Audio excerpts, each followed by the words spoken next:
Buenas tardes, agradezco mucho la invitación, la honrosa invitación de la Academia Nacional de Medicina para estar en este encuentro sobre un tema de la mayor importancia. El ser humano, al envejecer, debe permanecer siendo humano, no solo sobrevivir. Quienes llegan a una edad avanzada deben llevar una vida plenamente humana, a pesar del deterioro físico y muchas veces intelectual que sobreviene con la vejez.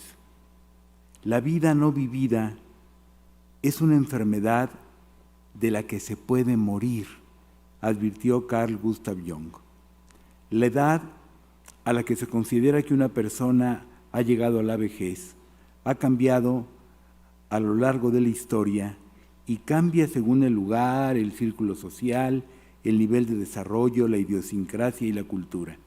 La vejez suele considerarse una etapa de dependencia, improductividad, vulnerabilidad y deterioro de la salud físico-mental. Pero también hay voces que sostienen que ese tramo de la vida puede ser exitoso, activo y productivo. Como observa Aída Díaz Tendero, cualquiera de esas dos visiones conduce a estereotipos que no necesariamente corresponden con la realidad de las personas de edad avanzada. Lo que hay son múltiples vejeces, un amplio abanico que incluye mujeres, hombres, heterosexuales, homosexuales, personas con discapacidad, migrantes, pobres, marginados, ricos, habitantes de la ciudad, habitantes de zonas rurales, personas en situación de calle, presos, enfermos, personas que viven con su familia, personas que viven solas, personas que viven en las llamadas casas de descanso, indígenas, afrodescendientes, etc. El factor común, dice Díaz Tendero, es que tienen 60 años o más en los países en desarrollo o 65 años o más en los países más desarrollados. Pero si bien esas edades son, dice Díaz Tendero, la puerta de entrada a toda una gama de derechos civiles, políticos y sociales recogidos en la normativa nacional e internacional, por ejemplo, los principios de las Naciones Unidas en favor de las personas de edad y en nuestra región la Convención Interamericana sobre la Protección de los Derechos Humanos de las Personas Mayores, que entró en vigor el 11 de enero de 2017, pero que solamente han firmado 11 países, el aumento de la esperanza de vida y los asombrosos avances de la medicina han conseguido que las personas de esas edades, más de 60 o más de 65 según el país, hoy en día no sean consideradas personas viejas. La llegada de la vejez se ha retrasado en general unos cuantos lustros. En nuestro país, las personas mayores de 60 años son el 9% de la población, 1 de cada 10 habitantes. En 2050 serán el 25%, 1 de cada 4 habitantes. En 26% de los hogares, 1 de cada 4, habita al menos una persona mayor de 60 años. 43.2% de los adultos mayores se encuentran en situación de pobreza multidimensional, como el conjunto de la población, más o menos es lo mismo, 43%. La vulnerabilidad no deriva solamente de la edad, sino principalmente de esa pobreza. No son lo mismo, por supuesto, las condiciones de vida de Carlos Slim o Mario Vargas Llosa, ambos octogenarios, que las de una mujer indígena pobre o de un paciente de Alzheimer de esa misma edad. E incluso en este último supuesto, no son lo mismo las circunstancias de una persona que padezca este trastorno, el Alzheimer, y sea cuidado por su familia, que la de otra con el mismo trastorno, pero sin ese cuidado. La Suprema Corte de Justicia de la Nación ha establecido criterios para resolver conflictos relacionados con personas mayores. 1. Identificar si la persona se encuentra en situación de vulnerabilidad.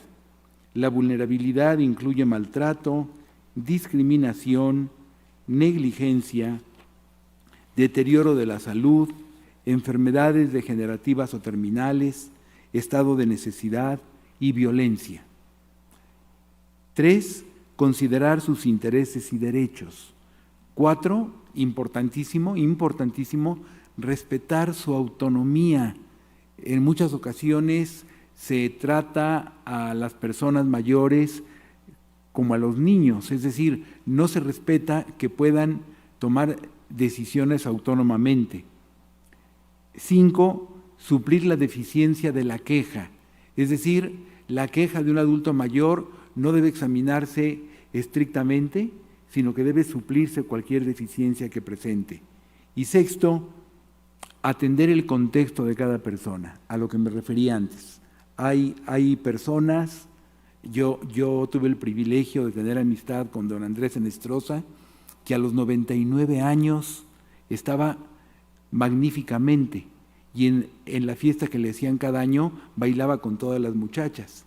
Y conozco personas de 50 y tantos que no están tan bien como estaba don Andrés Enestrosa. Según el Informe Mundial sobre el Edadismo de la Organización Mundial de la Salud, 1 de cada 2 personas en el mundo, es decir, media humanidad, es edadista contra las personas mayores. El edadismo, como es sabido, consiste en discriminar a las personas por su edad. Esta discriminación, en virtud de que puede afectar anímicamente al discriminado, se asocia a riesgos de adoptar hábitos no saludables, dieta desequilibrada, no tomar la medicina o no seguir los tratamientos prescritos por el médico, consumir alcohol en cantidad excesiva o fumar, depresión o muerte prematura incluso. Un estudio llevado a cabo en Alemania revela que los adultos mayores con una percepción negativa sobre su edad sufren un aceleramiento del deterioro cognitivo y tienden al aislamiento social para evitar el rechazo que sienten. Dice, mejor solos que ser discriminados, piensan. Hablando de salud y de aislamiento, la pandemia de COVID-19 tuvo efectos devastadores para la salud de los adultos mayores.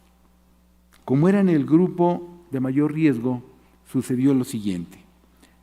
Ante la precariedad o la insuficiencia de los servicios médicos, o bien la insuficiencia de instrumentos o personal sanitario, a muchos se les privó de respiradores, intervenciones quirúrgicas o diálisis, que más bien se aplicaron a personas de edad menos avanzada.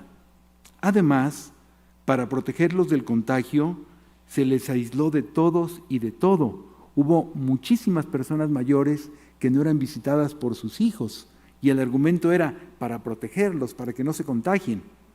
En nuestro país, como en muchos países del mundo, muchas personas de edad avanzada sufrieron un terrible daño emocional por ese aislamiento. Imaginemos a una persona de 80 o de 90 años que no es visitada ni siquiera por sus hijos. Imaginemos a una mujer que vive con un hombre que la maltrata y que ni siquiera tiene la visita de sus hijos o de sus vecinos. En Emiratos Árabes tenían prohibido entrar a centros comerciales y restaurantes, incluso después del confinamiento. Los servicios de salud no han ofrecido una cobertura especial de servicios y cuidados paliativos de largo plazo para personas que padecen enfermedades crónico-degenerativas. Por otra parte, hay más adultos mayores en el sector informal, como hace un momento lo escuchamos, que quienes tienen un empleo o jubilación con seguridad social que incluye servicios médicos. Los primeros, los del sector informal, se encuentran en una condición de desamparo en este rubro, en la edad en que más se necesitan los servicios de salud, al haberse eliminado el Seguro Popular. Hasta donde sé, el Instituto Nacional de las Personas Adultas Mayores, el INAPAM, no tiene proyectos para que las delegaciones regionales repliquen modelos de centros de atención integral y clínica de la memoria ubicados en la Ciudad de México. Los recursos del DIF para la atención a los adultos mayores son desiguales en cada entidad federativa. Y una cosa que a mí me parece inaceptable, las acciones en beneficio de este sector de la población, con frecuencia, y hoy más que nunca, han sido estrategias para conseguir votos. Esto me parece de una indecencia evidente. No es infrecuente que en sus propias familias, nos lo decía la doctora que me antecedió en el uso de la palabra, las personas mayores sean discriminadas o incluso maltratadas. La discriminación ocurre al excluírseles de las conversaciones, las actividades y los paseos familiares, aislárseles, desatenderlos, dejar de escucharles o obstaculizarles o impedirles salir de casa con la excusa de que se les está protegiendo.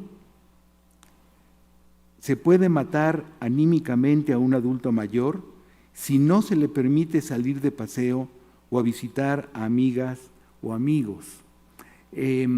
Sí, si no salen, evidentemente no están en el riesgo que implica la calle.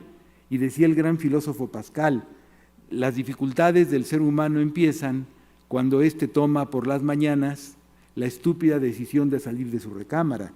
Van a estar en riesgo si salen a la calle, como cualquiera de nosotros en un país con esta altísima tasa de violencia, pero es mejor que estén en riesgo y que vivan y no que estén encerrados en una habitación. El maltrato a las personas mayores en su propio hogar no es solo físico, el cual en ocasiones causa diferentes tipos de lesiones, o psicológico, el cual lastima el alma. Hay una importante incidencia de delitos patrimoniales contra ellas mediante engaños o coacción. La discriminación y los abusos desconocen la dignidad y el reconocimiento de los adultos mayores como sujetos de derechos humanos, así como su capacidad de decisión y su autonomía en los diferentes aspectos de su vida, incluyendo lo concerniente a la disposición de sus bienes. Una encuesta sobre maltrato a personas adultas mayores, levantada en 2006, reveló que más de 500,000 sufrían maltrato y abuso, con elevada incidencia en mujeres de 80 años en adelante. La mayoría de los maltratos no se denuncia, también nos lo decía la doctora que me antecedió en el uso de la palabra, por temor a las represalias, porque las víctimas no quieren que su cuidador vaya a prisión, porque no saben a qué autoridad dirigirse o porque su condición física o cognitiva no les permite realizar la denuncia. En los casos en que los agraviados tienen 70 años o más, disminuyen las denuncias. A mayor edad, más limitantes para acudir a denunciar. Un reducido número de casos da lugar a la acción penal. En general, en nuestro país, la gran mayoría de los delitos quedan impunes. No solamente no se castigan, ni siquiera llegan ante un juez. La denuncia no desemboca en una acción penal que llegue ante un juez. Mientras que en un país europeo, el que ustedes elijan de la Unión Europea, se castigan 9 de cada 10 delitos, 9 de cada 10, por ejemplo, en el homicidio doloso. En México se castiga 1 de cada 10.